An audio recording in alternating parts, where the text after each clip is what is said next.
بسم اللہ الرحمن الرحیم، میں سردار طیب خان اور آپ دیکھ رہے ہیں میرا یوٹیوب چینل ایس ٹی کے ولا۔ ناظرین اکرام، آج ہم بات کریں گے ملک کی مجموعی سیاسی صورتحال پر۔ میرے ساتھ موجود ہیں علیجہ خان صاحب موجود ہیں، بول ٹی وی کے ماہ ناز صحافی ہیں، کورٹ اپڈیٹس رکھتے ہیں، پی ٹی آئی بیٹ بھی کور کرتے ہیں۔ علیجہ خان صاحب، آئینی ترمیم کہا جا رہا ہے کہ 25 سے پہلے جو ہے وہ پیش کر دی جائے گی، اور نمبر گیم بھی حکومت کے پورے ہیں، مختلف کمیٹیوں میں بھی آپ جا رہے ہیں، کور کر رہے ہیں، کمیٹی ٹو کمیٹی بھی کھیل رہی ہے حکومت اور اپوزیشن۔ کیا لگ رہا ہے اونٹ کس کروٹ بیٹھے گا؟ سب سے پہلے آپ کا بہت شکریہ۔ لیکن آج سیاسی گفتگو سے پہلے کچھ میں عوامی گفتگو کرنا چاہوں گا، جس کا تعلق ڈائریکٹ عوام سے ہے، کیونکہ پاکستانی ایک اسپورٹس لوننگ نیشن ہے، کرکٹ سے ان کو جذباتی وابستگی ہے۔ تو اس وقت جب میں آپ سے بات کر رہا ہوں تو اب سے کچھ ہی دیر قبل انگلینڈ نے پاکستان کو عبرتناک شکست دی ہے، اور پچھلے 20 سال میں کسی ٹیم کو ایسی شکست نہیں ہوئی جس طرح کی پاکستان کو ہوئی ہے۔ اور پاکستان وہ پہلی ٹیم بن گئی ہے جس نے پہلی اننگز میں 500 رنز کیے ہیں، اور اس کے باوجود وہ شکست کھا گئی ہے۔ اور شان مسعود مسلسل 6 ٹیسٹ ہارنے والے پہلے پاکستانی کپتان بن گئے ہیں، تو یہ سہرا ان کے سر جاتا ہے۔ دوسری جانب پاکستانی ٹیم فائنلی کچھ ہوش آیا ہے، اور انتظامیہ کو، جو پاکستانی ٹیم کو مینیج کرتی ہے، کہ شان مسعود کو اس سیریز کے بعد ہٹایا جائے گا۔ میرے خیال میں صرف شان مسعود کو ہٹانا ناکافی ہے، اوور آل ایک میسو لیول کی سرجری کی ضرورت ہے، جو محسن نقوی صاحب نے کہا تھا۔ اور ماشاءاللہ جب سے محسن نقوی صاحب نازل ہوئے ہیں ہماری اس قومی کرکٹ ٹیم پر as chairman P C B, تب سے قومی کرکٹ ٹیم کی کارکردگی اتنی اچھی ہے کہ وہ کوئی میچ جیت نہیں پا رہی۔ تو افسردہ ہے قوم، دل شکستہ ہے، اور ایموشنلی ڈیمیج ہیں، کہ پہلے سیریز بنگلہ دیش سے آگے ہار گئے، اور اب ملتان میں اتنی مار پڑی ہے، 800 سکور کھا لیا ہے۔ پاکستان تو بولنگ کے لیے مشہور تھا، ریورس سوئنگ کے بیتاج بادشاہ ہوا کرتے تھے پاکستانی بولرز، لیکن اب جو سچویشن ہے اس پہ دل خون کے آنسو ہوتا ہے، اور دعا گو ہیں کہ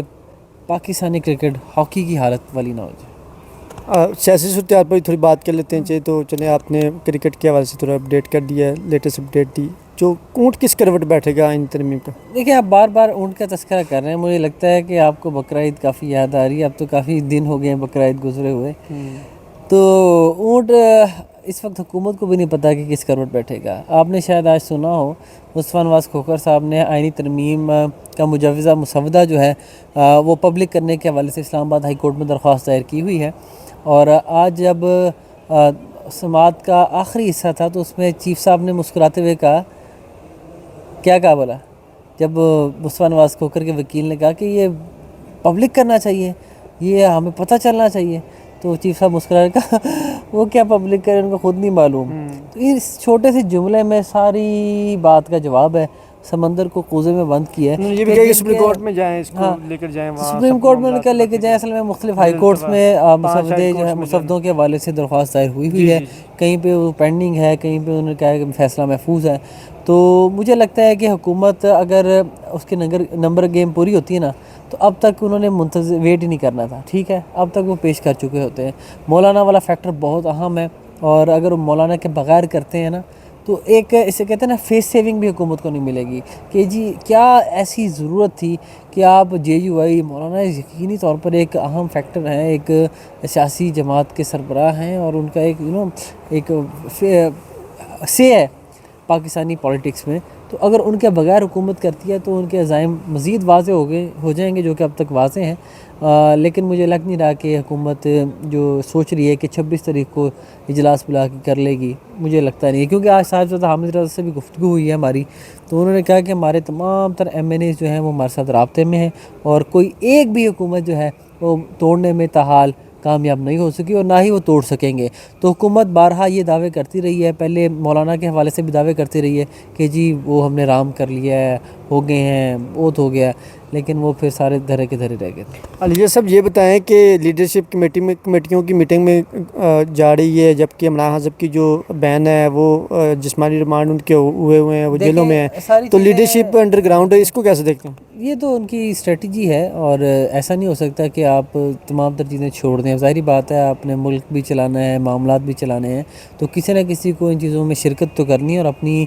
بات ان تک پہنچانی، موقف پہنچانا ہے۔ تو علیمہ خان صاحبہ کے حوالے سے آپ دیکھ رہے ہیں کہ سماعت ہو رہی ہے، ان کو 2 روزہ جسمانی ریمانڈ گزشتہ روز دیا تھا۔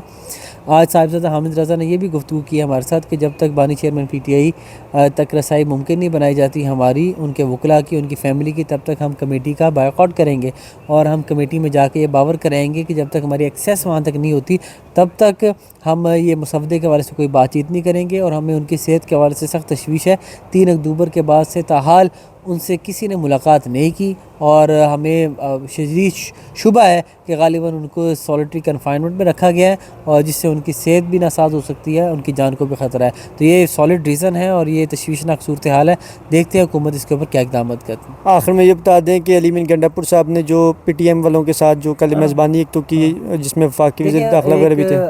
ایک عمل کو کیسا دیکھتے ہیں؟ سینٹیمنٹ ہے اوور آل ہمارے جو پشتون بھائی ہیں ان کے ایموشنز ہیں، ظاہری بات ہے، تو اس چیز کو بہتر طریقے سے ہینڈل کیا جانا چاہیے تھا، اور تھینکس ٹو آل مائٹی اللہ کہ فائنلی سینٹی پریویلز، اور اس کے بعد پھر علی مین صاحب نے اچھا کردار ادا کیا، ہمیں اس کو سراہنا چاہیے، اور مولانا صاحب نے بھی یہ بات کی ہے کہ ہم اس کی مذمت کرتے ہیں جو ان کے اوپر تشدد ہوا، اور ہم اس کے حق میں ہے کہ یہ جرگہ ہو رہا ہے اور اس کے پرامن انعقاد کے لیے کوششیں کرنی چاہیے۔ بہت شکریہ جی، جیسے کہ آپ کو عالیہ نے مکمل آج کی اپڈیٹ کا احوال بتایا، اور سیاسی صورتحال اور خاص طور کرکٹ کے حوالے سے جو بات چیت کی، دیکھتے رہیں سردار طیب خان آفیشیل یوٹیوب چینل، اس کو سبسکرائب بھی کر لیں، بیل آئیکن کے بٹن کو پریس کریں۔ خدا حافظ۔